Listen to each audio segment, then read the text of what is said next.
नमस्कार दोस्तों, स्वागत है आपका हमारे YouTube चैनल द मास्टर की ओर चैनल नॉलेज में। दोस्तों, आज हम जो कक्षा 10 की भूगोल एनसीईआरटी है उसका जो अध्याय 3 जल संसाधन चल रहा था उसी को हम आगे बढ़ाते हुए जो हमारा आज कल का जो टॉपिक था प्राचीन भारत में जल कृतियां, उसके आगे का जो टॉपिक है उसको हम इस वीडियो में कवर करेंगे। तो आज का हमारा टॉपिक जो है वो है बहुउद्देशीय परियोजनाओं के उद्देश्य। बहुउद्देशीय परियोजनाओं के उद्देश्य, इसका मतलब ये हुआ कि बहुउद्देशीय जो परियोजनाएं थी उनको क्यों शुरू किया गया, उनके शुरू करने का कारण क्या था, इस बारे में हम इस वीडियो में पढ़ेंगे। तो बहुउद्देशीय परियोजनाएं, जैसा कि नाम से ही स्पष्ट हो रहा है कि इनको सिर्फ एक उद्देश्य के लिए ना होकर ये बहुउद्देशीय मतलब बहुत सारे उद्देश्यों की पूर्ति के लिए इनको बनाया गया है। ऐसे नहीं, जो पंडित जवाहरलाल नेहरू थे इसको आधुनिक भारत का मंदिर कहा था, इसके पीछे कोई ना कोई कारण रहा होगा। तो कारण यही था कि इसको जो है एक उद्देश्य के लिए ना होकर बहुत सारे उद्देश्यों के लिए बनाया जाता था। बहुउद्देशीय परियोजनाएं ये हमेशा नदियों पर बनाई जाती थी, और नदियों पर बनाए जाने का मतलब कि बांध के बनाए जाने से इनका मतलब है। तो इसका अगर सबसे पहला उद्देश्य था वो था विद्युत ऊर्जा का उत्पादन। विद्युत ऊर्जा का उत्पादन कैसे हुआ? जैसा कि हमने बताया कि बांध बनाए जाते थे, इस योजना के तहत बांध बनाए जाते थे। उन बांधों में पीछे जलाशय बनाए जाते थे और उन जलाशयों में जल एकत्र कर लिया जाता था, और उस जलाशय से ये बांध हो गया, इसके पीछे जल एकत्र कर लिया जाता था, और यहां पर क्या किया जाता था, छोटे छोटे घर बनाए जाते थे, और इनके थ्रू क्या होता था, पानी छोड़ा जाता था। और इस पानी के थ्रू जो है टरबाइन, एक जो बिजली बनाने का यंत्र होता है, वो क्या होता था, घूमता था, उसके घूमने से बिजली बनती थी, और इस प्रकार इस बांधों से बिजली का उत्पादन होता था। तो अगर भारत देखें तो अपनी कुल ऊर्जा खपत का 22% इन्हीं बांधों से यानी इन्हीं बहुउद्देशीय परियोजनाओं से पूर्ति करता है। अपनी कुल ऊर्जा खपत का कितना, 22% की पूर्ति कहां से होती है, इन्हीं बहुउद्देशीय परियोजनाओं से होती है। तो इसका पहला उद्देश्य तो समझ में आया ना, विद्युत ऊर्जा का उत्पादन। अब अगर हम दूसरे उद्देश्य की बात करें तो इसका दूसरा उद्देश्य था मृदा का संरक्षण। होता क्या है, जब पहाड़ों से नदियां चलती हैं तो बहुत तेज उनका बहाव होता है, तो वो रास्ते में जो भी आता है, पहाड़, मिट्टी, कुछ भी कंकड़ पत्थर जो भी आता है उसको तोड़ते हुए चले आते हैं। अब तोड़ते हुए आते हैं तो अपने साथ क्या कर देते हैं, मृदा को भी बहा लाते हैं, जिससे मृदा का बहुत ही कटाव होता है। अब मृदा को कटाव को रोकने के लिए क्या होना चाहिए, उन्होंने क्या किया, बांध बना दी। अब बांध बनाकर उन नदियों के जल बहाव को धीमा कर दिया, जिस कारण मृदा क्षरण जो था, मृदा अपरदन कम हो गया, जिससे वहां की मृदा का संरक्षण हो गया। और बांध बनाने से पानी की गति कम हो गई, और जब पानी छोड़ा गया तो वो धीमी गति से आगे बढ़ा, जिसके कारण आगे की मिट्टी भी बच गई। इसका अगला उद्देश्य सिंचाई। हमने भी ऊपर बताया कि जब बांध बनाया गया तो इसके पीछे क्या, जलाशय बन गए। अब इन्हीं जलाशयों से नहरें निकाल दी जाएंगी, अलग अलग दिशाओं की नहरें, पूरब की सिंचाई के लिए नहरें, पश्चिम की सिंचाई के लिए नहरें, अलग अलग दिशाओं के लिए नहरें निकाली जाएंगी। और ये नहरें थोड़ी छोटी नहीं होती हैं, इन नहरों की लंबाई 100 किलोमीटर, 150 किलोमीटर, 200 किलोमीटर, इतनी लंबी लंबी नहरें होती हैं। और सोचो इतनी लंबी नहरें हैं तो आसपास के कम से कम 2-3 किलोमीटर को तो सिंचित करेंगी ना। एक तो बड़ी नहर जाती है, फिर एक छोटी नहर जाती है जिसे मैनवर बोलते हैं। तो एक बड़ी नहर आसपास जो पड़ने वाले क्षेत्र में तो सिंचित होंगे ही, साथ में जो मैनवर निकाली जाती है, छोटी पतली नहरें जो निकाली जाती हैं, वो भी कम से कम 20-25 किलोमीटर के एरिया को क्या करती हैं, सिंचित करती हैं। इस प्रकार एक बांध बनाने से लगभग का आसपास का 200-300 किलोमीटर का एरिया क्या हो जाता है, सिंचित हो जाता है। अब जब सिंचाई बढ़ती है ठीक है, तो वहां का क्या बढ़ता है, कृषि उत्पादन बढ़ता है। अगर हम अगले उद्देश्य की बात करें तो बाढ़ पर नियंत्रण, जैसे बिहार की बात करें या फिर कोई और अदर राज्य की बात करें जो कि बाढ़ प्रभावित होता है, तो वहां पर होता क्या है, बारिश में बहुत ज्यादा पानी जो है बारिश हुई और बहुत ज्यादा पानी एक साथ आया और वो बहकर पूरी सारी चीजों को तबाह करता हुआ चला गया, तो उसे क्या बोलते हैं, बाढ़ बोलते हैं। जैसे बरसात हुई बहुत ज्यादा या फिर कहीं बादल फट गया या कुछ भी हुआ, तो अगर नदी है तो पानी नदी में जाएगा और नदी में क्या, पानी का जल स्तर बढ़ जाएगा और वो जल स्तर जहां तक बढ़ेगा वहां तक क्या होगा, तबाही होगी। जहां जहां जल स्तर जाएगा वहां चीजें जो है डूबती चली जाएंगी। लेकिन अगर मान के चलो कोई नदी यहां से ऐसे बहती हुई आ रही है, ठीक है, हमने यहाँ पर बांध बना रखा है और बांध के पीछे जलाशय है, ठीक है, और जलाशय में बहुत सारी जगह खाली पड़ी है और यहाँ पर बादल फटा तो यहाँ का पानी आया, ठीक है, तो यहाँ पर क्या हुआ, एकत्र हो गया। अगर ये बांध ना होता तो एक साथ ही पानी यहाँ पर चला जाता, जिसके कारण यहाँ पर बाढ़ आ जाती। लेकिन अब बांध बना रखे हैं तो क्या आया, पानी आया, यहाँ पर रुक गया, जिसके कारण इस पानी का उपयोग बिजली बनाने के लिए हो गया और यहाँ जो था वो बाढ़ प्रभावित जो क्षेत्र था वो बाढ़ से बच गया। यानी जहां पर बाढ़ आने वाली थी, बांध बनाने से वो बाढ़ रुक गई। तो इसका अगला काम क्या है, बाढ़ नियंत्रण। जो बारिश होती है या कुछ भी होता है, उसका जो अतिरिक्त जल होता है उसको कहाँ एकत्र कर लिया जाता है, जलाशयों में। उस जल का उपयोग सिंचाई के लिए, बाकी अन्य उद्देश्यों के लिए उपयोग कर लिया जाता है। सिंचाई के साथ अगर देखें तो पर्यटन, बांध के पास क्या होता है, बहुत लोग बांध को ही देखने जाते हैं या बांध पर घूमने जाते हैं, तो उनसे टिकट लगाकर उनसे पैसे कमाए जा सकते हैं। या फिर जो पीछे जलाशय बना हुआ है उसके पीछे क्या किया जा सकता है, नौका है ना, जो जल क्रीड़ा होता है यानी जल खेल होता है, उसको क्या कर सकते हैं, उस जलाशय में आयोजित कर सकते हैं। इससे भी जो है कमाई हो सकती है। अगला जो उद्देश्य है वो है मत्स्य पालन। एक तो उस जलाशय में मत्स्य उत्पन्न पालन किया जा सकता है, लेकिन आसपास के जो नहरें निकली हैं उनसे भी जलाशय बनाए जा सकते हैं छोटे छोटे, और उन जलाशयों में भी मत्स्य पालन किया जा सकता है। जिससे क्या होगा, ये भी एक आर्थिक विकास में सहयोग करेगा। अगला है जल परिवहन, जल के बहाव को नियंत्रित करके। इसका मतलब क्या हुआ, जैसे कि कुछ नदियां होती क्या है, बरसात में तो ओवरफ्लो हो जाएंगी, बहुत ज्यादा बहने लगेंगी, उनका बहुत बड़ा क्षेत्र हो जाएगा, लेकिन गर्मी में वो सिकुड़ जाती है। होता क्या है, बारिश में जो है ज्यादा पानी उसमें आता है और गर्मी में कम आता है। तो इसको कैसे नियंत्रित किया जा सकता है, तो हम क्या करेंगे, फिर से बांध बना देंगे, जो अतिरिक्त जल आएगा वो जलाशय में एकत्र हो जाएगा और इसमें उतना ही पानी छोड़ेंगे जितना कि नाव चलने के लिए जरूरी है, अतिरिक्त पानी इसमें नहीं छोड़ेंगे। तो इससे क्या होगा, जो बाढ़ वाला जल था या जो भी जल था वो जो एकत्र हुआ है वो धीरे धीरे छोड़ा जाएगा और पूरे साल के लिए वो उपयोगी हो जाएगा और पूरे साल उस नदी में जो है जल परिवहन किया जा सकता है। तो पहली चीज तो मत्स्य पालन है ना, इसका उद्देश्य था। अगला उद्देश्य तो जो था वो जल परिवहन था। अभी जो भी नदी से कल्याणी की बात करें, कल्याणी में अगर नाव चलने के लिए जो है 10 फुट गहराई चाहिए, लेकिन क्या होता है ठंडी में 5 फुट ही बचता है। तो क्या करें, अगर कहीं पर बांध बनाकर जो बारिश में 50 फुट बहती है नदी, उस पानी को एकत्र कर लिया जाए तो वो पूरे साल 10 फुट बह सकती है नदी की, नहीं बह सकती है ना। तो इस प्रकार जो है जल परिवहन, जल के बहाव को नियंत्रित करके किया जा सकता है। अगला है वृक्षारोपण।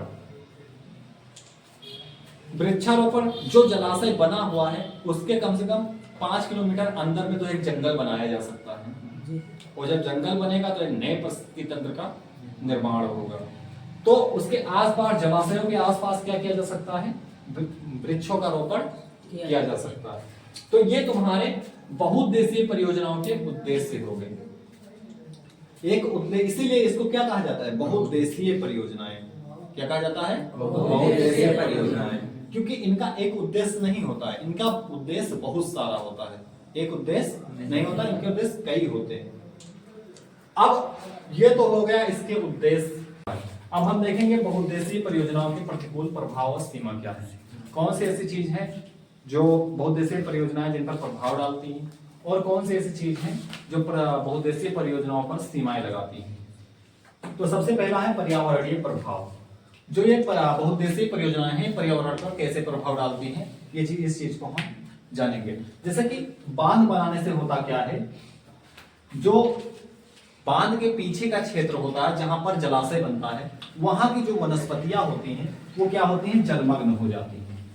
अब वनस्पतियों के जलमग्न होने से क्या होता है, जो वहां के पेड़ पौधे या फिर जो वहां का इकोसिस्टम है वो क्या होता है, यानी पारिस्थितिकी तंत्र क्या होता है, नष्ट हो जाता है। अब इस नष्ट होने से क्या होता है, वहां के जो जीव जंतु होते हैं वो क्या हो जाते हैं, विस्थापित हो जाते हैं। जीव जंतु के साथ में जल भरने के कारण जो मानव बस्तियां हैं वो भी क्या हो जाती हैं, विस्थापित हो जाती हैं। अब इस विस्थापन को देखते हुए क्या होता है, बहुत सारे जो एनजीओ होते हैं, कई सारे एनजीओ होते हैं, वे इस चीज का विरोध करते हैं। तो प्रभाव तो ये पड़ता है कि बांध बनने से वहां की वनस्पतियां जो है नष्ट हो गई या जलमग्न हो गई, जलमग्न होने के कारण नष्ट हो गई। और इस पर सीमाएं जो लगाती हैं वो है मानव बस्तियों का विस्थापित हो जाना, जिसके कारण एनजीओ का विरोध करना। आखिर ये एनजीओ कौन से क्या होते हैं, तो एनजीओ जो होते हैं वो होते हैं नॉन गवर्नमेंटेड ऑर्गेनाइजेशन, यानी गैर सरकारी संगठन जो होते हैं वो कहलाते हैं एनजीओ। अब पहला प्रभाव हो गया और पहली जो है सीमा हो गई। अगला जो प्रभाव है वो है मृदा की उर्वरता पर प्रभाव। होता क्या है, जो नदियां हैं वो पहाड़ों से गाद को काट कर लाती हैं और कहां, जलाशय के आसपास क्या कर देती हैं, एकत्र कर देती हैं, जिससे वहां की भूमि क्या होती है, उर्वरता पूर्ण हो जाती है। अब उर्वरता पूर्ण होने के कारण जब बाढ़ थोड़ा सा घटती है तो वहां पर लोग कृषि करते हैं, कृषि करते रहते जिसके कारण कुछ समय बाद उर्वरता क्या होती है, खत्म हो जाती है। अब उर्वरता खत्म होने के साथ वहां की क्या होती है, लवणता जो है बढ़ जाती है। तो इस प्रकार एक बार उर्वरता तो बढ़ती है लेकिन एक बार घटती है। तो ये मृदा की उर्वरता पर प्रभाव इससे पड़ता है। अगला जो है वो है समाज पर इसका क्या प्रभाव पड़ता है। तो जल भरने के कारण क्या होता है, स्थानीय लोगों की जीविका पर संकट आ जाता है।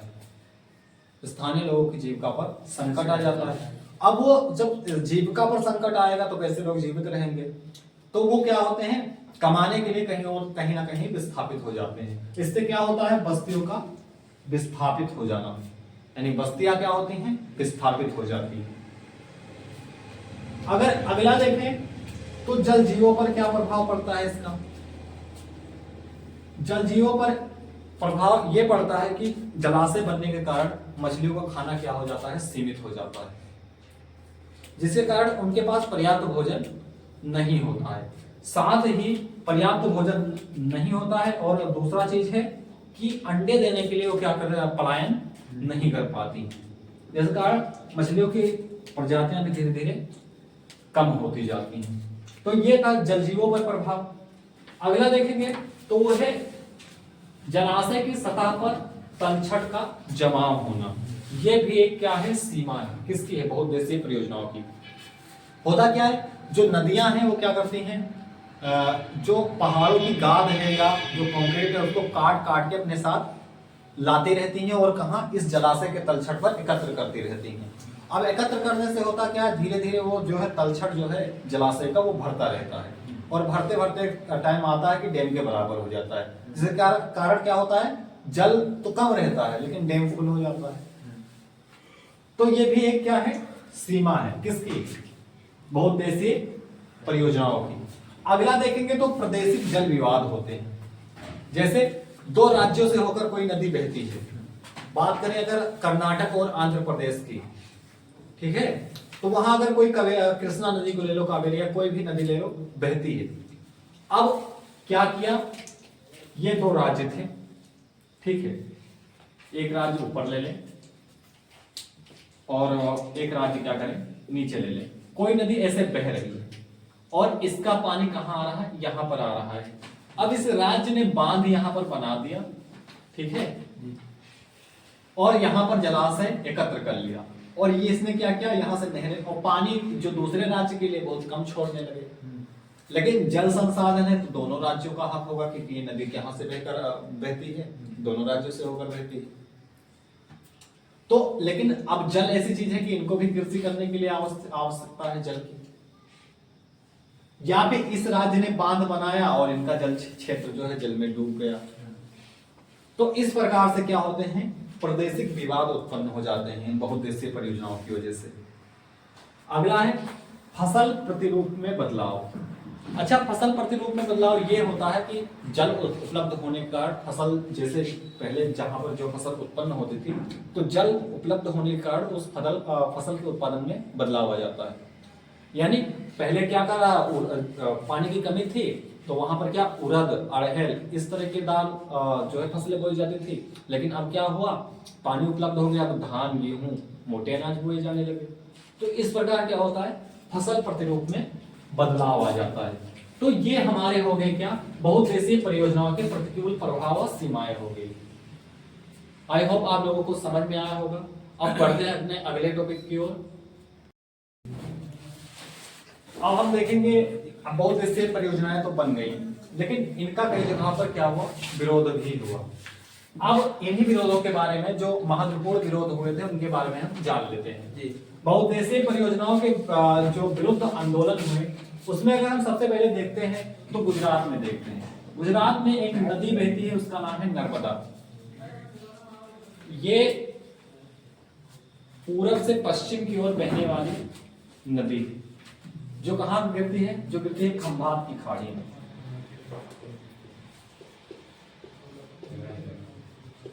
खंभात की खाड़ी में जाकर गिरती है। अगर इस पर बनने वाली एक परियोजना थी, उसका नाम था, उस परियोजना का सरदार सरोवर बांध परियोजना। सरदार सरोवर बांध परियोजना जब बनने लगी तो हुआ क्या, वहां की जो स्थानीय बस्तियां थी, जब बांध बना तो जलाशय बनने के कारण वहां की जो स्थानीय बस्तियां थी वो क्या हो गई, जलमग्न हो गई। जिसके कारण क्या हुआ, जो बस्तियां विस्थापन हुई थी उनको बचाने के लिए एक एनजीओ हो गया, कुछ पर्यावरणविद हो गए और आदिवासी तथा तो वहां के जो किसान थे, वो सब मिलकर एक साथ आए और नर्मदा बचाओ आंदोलन की शुरुआत की। नर्मदा बचाओ आंदोलन में इन्होंने दो मांगे सामने रखी थी। वो मांगे थी उचित पुनर्निवास और पारिस्थितिकी जो इकोलॉजिकल सिस्टम है उसकी क्या प्रोटेक्शन या सुरक्षा। तो ये गुजरात का आंदोलन था जो कि नर्मदा बचाओ आंदोलन के नाम से जाना जाता था। वह किसके विरोध में था, तो सरदार सरोवर बांध परियोजना जो थी उसके विरोध में हुआ था। उसी प्रकार अगर उत्तराखंड में देखें तो भागीरथी पर बनने वाले टिहरी बांध परियोजना का भी जो है इसी प्रकार के जन आंदोलन का सामना करना पड़ा था। उसी प्रकार उत्तर प्रदेश में भी एक नदी बहती है जिसका नाम है सोन नदी। सोन नदी पर बनने वाली जो रिहंद बांध परियोजना थी उसको भी एक सार्वजनिक आंदोलन का सामना करना पड़ा था। और यहां तक की बात हो गई कि साबरमती नदी घाटी में जो अधिक जल था उससे जो गुजरात के अन्य सूखे इलाके थे उनको जल आपूर्ति करने पर वहां के जो किसान थे वो दंगे पर उतर आए। इस प्रकार का जल विवाद था या विरोध था। और आगे बढ़ेंगे तो देखें जो कावेरी नदी बहती है कर्नाटक और तमिलनाडु के मध्य, उसमें हमेशा देखेंगे तो पानी के बंटवारे को लेकर ऐसे जो है विवाद होते रहते हैं। पानी के बंटवारे साथ ही जो उस पर बनने वाली बहुउद्देशीय परियोजनाओं की लागत है उनको लेकर आपस में मतभेद होते रहते हैं कर्नाटक और तमिलनाडु के मध्य। आई होप ये समझ में आया होगा कि बहुउद्देशीय परियोजनाओं के जो विरुद्ध आंदोलन हुए थे वे कुछ इतने आंदोलन थे जो इन बहुउद्देशीय परियोजनाओं के विरुद्ध हुए थे।